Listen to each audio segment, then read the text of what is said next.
बुद्ध की कहानियाँ बुद्धा जीवन से जुड़ी हुई कहानी हैं और आज भी हमारा मार्गदर्शन करती हैं।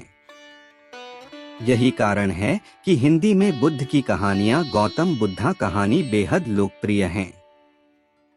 इसी मकसद से हम आपके लिए एक बुद्ध की एक लोकप्रिय कहानी गौतम बुद्धा की कहानी लेकर आए हैं, जिसका शीर्षक है जब किस्मत खराब हो। यह हम सबके जीवन से जुड़ी हुई कहानी है। हमें उम्मीद है कि गौतम बुद्ध की ये कहानी बुद्धा कहानी आपको पसंद आएगी। एक बार की बात है, महात्मा बुद्ध के शिष्य आनंद कहीं जा रहे थे। रास्ते में उन्होंने देखा कि एक अधेड़ व्यक्ति एक चट्टान पर बैठा रो रहा है। वे उसके पास गए और बोले, क्या बात है वत्स, तुम कौन हो और क्यों रो रहे हो? आनंद की बात सुनकर उस व्यक्ति की सिसकियां थम गईं। वह अपने आंसू पोंछता हुआ बोला, मैं पास के गांव का रहने वाला एक बदनसीब व्यापारी हूँ। मैं जो भी काम करता हूँ वह बिगड़ जाता है। व्यापार के चक्कर में मैंने अपनी पत्नी के गहने गंवा दिए, मैंने अपने परिवार को भी खो दिया, यहाँ तक कि मेरा घर भी गिरवी पड़ा है। मुझे तो लगता है कि मैं किसी काम का नहीं हूँ, मेरी किस्मत ही खराब है। उसकी बात सुनकर आनंद बोले, तुमसे किसने कहा वत्स कि तुम्हारी किस्मत खराब है? जरा मैं भी तो जानूं कि तुम्हारी किस्मत में क्या खराबी है। वह व्यक्ति बोला, पहले मैं खेती करता था, पर हर साल उसमें घाटा होता था। कभी सूखा पड़ जाता तो कभी ज्यादा बारिश के कारण फसल बर्बाद हो जाती। इससे परेशान होकर मैंने व्यापार करने का निश्चय किया। मैंने पत्नी के गहने बेचकर अपना व्यापार शुरू किया, लेकिन मेरा व्यापार नहीं चला। शुरू में परिवार वालों ने मेरा साथ दिया, लेकिन जैसे जैसे मुझे नुकसान होने लगा, मेरे परिवार वाले भी मुझसे दूर हो गए। मैं यह सब उनके लिए ही कर रहा था, लेकिन अब वे लोग मुझे देखकर नजरें फेर लेते हैं और मुझे ही मेरे परिवार की दुर्दशा का जिम्मेदार ठहराते हैं। उस व्यक्ति ने एक लंबी सी सांस ली और फिर बोला, मेरा एक मित्र है, उसने भी मेरे साथ अपना व्यापार शुरू किया था। उसका व्यापार अच्छा चल रहा है। वह जब भी मेरे घर आता है तो अपनी सफलता की कहानियां सुनाता है। उसकी बातें सुनकर मेरे घर वाले भी कहते हैं कि उसे देख और कुछ सीख। हमें तो लगता है कि तेरे वश का कुछ भी नहीं है। उन लोगों की बातें सुन सुनकर अब तो मुझे भी लगने लगा है कि शायद मेरे वश का कुछ भी नहीं है। अब तो मुझे अपना जीवन ही व्यर्थ लगने लगा है।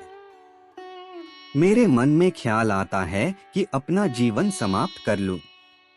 मैं यहाँ आया भी इसी इरादे से था, लेकिन हिम्मत नहीं कर पाया। इसीलिए यहाँ एकांत में बैठा विलाप कर रहा था। आनंद बोले, ओह तो ये बात है। वैसे क्या तुम इसके अलावा कुछ और भी कहना चाहते हो? उनकी बात सुनकर वह व्यक्ति बोला, एक ओर मेरा हर काम खराब हो जाता है, दूसरी ओर मेरा मित्र है जो हर समय मुझे नीचा दिखाने का प्रयत्न करता रहता है। मुझे समझ में ही नहीं आता है कि मैं क्या करूं। आनंद बोले, क्या तुम अपने मित्र की बातें सुनकर दुखी हो जाते हो? हाँ, मैं उसकी बातें सुनकर स्वयं दुखी हो जाता हूँ, उस व्यक्ति ने जवाब दिया। आनंद ने पूछा, तुम्हें किस बात का दुख होता है? अपने असफल होने का या फिर मित्र के सफल होने का?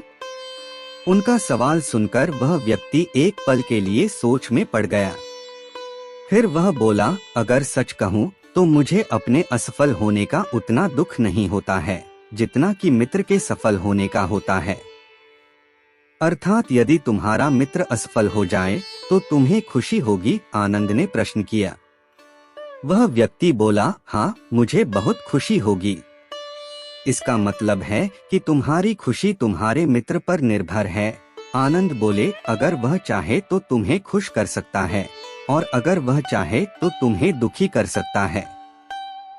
तुम स्वयं से न तो खुश हो सकते हो और न ही दुखी हो सकते हो, अर्थात तुम अपने मित्र के गुलाम हो गए हो, इसलिए तुम्हारा कुछ नहीं हो सकता। ऐसा न कहें महत्मन, उस व्यक्ति ने हाथ जोड़ दिए। आपकी बातें सुनकर मुझे कुछ आशा बंध रही है। आनंद बोले, जब हम किसी से आशा बांध लेते हैं तो उस पर निर्भर हो जाते हैं। ऐसे में हमारी खुशी और दुख भी उस पर निर्भर करने लगता है। इससे बेहतर है कि तुम अपने आप से आशा बांधो। जब तुम ऐसा करोगे, साथ ही पूरे जतन से काम करोगे, तो तुम्हें सफलता अवश्य प्राप्त होगी। कहते हुए आनंद ने एक पल के लिए उस व्यक्ति की ओर देखा, फिर अपनी बात आगे बढ़ाई। तुम्हें लगता है कि तुम्हारा मित्र तुम्हें दुखी करने आता है, पर अगर विचार करो तो वह बातें तो सच्ची ही कहता है। वह अपने संघर्ष और अनुभव की बातें बताता है। तुम उन बातों से बहुत कुछ सीख सकते हो। तुम्हें इसके लिए उसका धन्यवाद करना चाहिए कि तुम्हें घर बैठे कुछ अनुभव मिल रहे हैं। तुम उन अनुभवों का लाभ उठाओ, नई शुरुआत करो, कर्म करते जाओ, हार मत मानो, एक दिन तुम्हें सफलता अवश्य मिलेगी। आज तुम जिसे अपना बुरा वक्त या बुरी किस्मत कह रहे हो, एक दिन यह बदल जाएगी। इसी के साथ तुम्हारे विचार भी बदल जाएंगे। और देखना, जब तुम्हारा अच्छा वक्त शुरू होगा, तब तुम्हारा मित्र भी तुम्हें अपनी सफलताओं की कहानियां नहीं सुनाएगा, तब वह अपनी असफलताओं की बातें बताएगा, ताकि तुम उसकी बातें सुनकर भ्रमित हो जाओ, तुम्हारा आत्मविश्वास हिल जाए और तुम गलत निर्णय ले सको। लेकिन उस समय भी तुम्हें अपनी बुद्धि का प्रयोग करना होगा। तुम्हारा मित्र जैसे आज तुम्हें दुखी करने आता है, उसी तरह उस समय भी वह तुम्हें दुखी करने आएगा, क्योंकि जिस तरह उसे दुखी देखकर तुम्हें मजा आता है, उसी तरह उसे भी तुम्हें दुखी देखने में उतना ही मजा आता है। वह व्यक्ति बोला, आपने सही कहा, लेकिन मेरा सबसे बड़ा दुख यह है कि मेरे परिवार के लोग भी इसमें शामिल हैं। वास्तव में मैं तो अपने परिवार के लिए अच्छा करना चाहता था, लेकिन वे लोग भी मेरी बात नहीं समझते हैं। वे भी मुझे गलत कहते हैं और अब तो वे मेरे साथ भी नहीं हैं। आनंद बोले, मैं सब समझ गया। तुम सांत्वना चाहते हो। वास्तव में इस दुनिया में सभी लोग सांत्वना ही चाहते हैं। हम चाहते हैं कि हम जब भी कुछ करें तो लोग हमारी प्रशंसा करें, लेकिन आमतौर से ऐसा नहीं होता है, इसलिए हम दुखी हो जाते हैं। हमें लगता है कि हमारे मित्र, परिवार वाले सब मतलबी हैं। लेकिन तुम अगर किसी को अपना परिवार मानते हो और उसके लिए कुछ करना भी चाहते हो, तो तुम्हें ऐसा क्यों लगता है कि तुम दूसरों के लिए कुछ कर रहे हो? वास्तव में तुम अपनी खुशी के लिए कर रहे हो। इसलिए परिवार के लिए कुछ करना वास्तव में अपने लिए ही करना होता है। लेकिन अगर ऐसा करते समय तुम्हें लगता है कि तुम दूसरों के लिए कर रहे हो, तो तुम दुखी रहोगे। और अगर तुम्हें लगता है कि तुम अपने लिए कर रहे हो, तो तुम खुश रहोगे। क्योंकि जब तुम अपने लिए कुछ अच्छा करते हो या करना चाहते हो, तब तुम्हें सांत्वना की जरूरत नहीं पड़ती है। आनंद की बातें सुनकर उस व्यक्ति के चेहरे के भाव बदल गए। वह बोला, आप सही कह रहे हैं, मैं समझ गया हूँ। अब तक मेरी किस्मत खराब इसलिए थी क्योंकि वह दूसरों के हाथ में थी। अब मैं अपनी किस्मत को अपने हाथ में रखूंगा। मैं फिर से प्रयत्न करूंगा, पूरे मन से काम करूंगा और जब तक सफलता नहीं मिल जाती, चैन से नहीं बैठूंगा।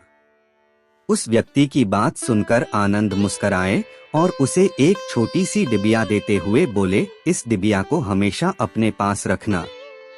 इसमें एक ऐसा राज है जो तुम्हें बड़े से बड़े दुख से भी बाहर निकाल लेगा। लेकिन इसे तभी खोलना जब तुम्हारे जीवन में कोई रास्ता न सुझाई दे और तुम्हें लगे कि सब व्यर्थ है। यह दुनिया व्यर्थ है और यहाँ रहना भी व्यर्थ है।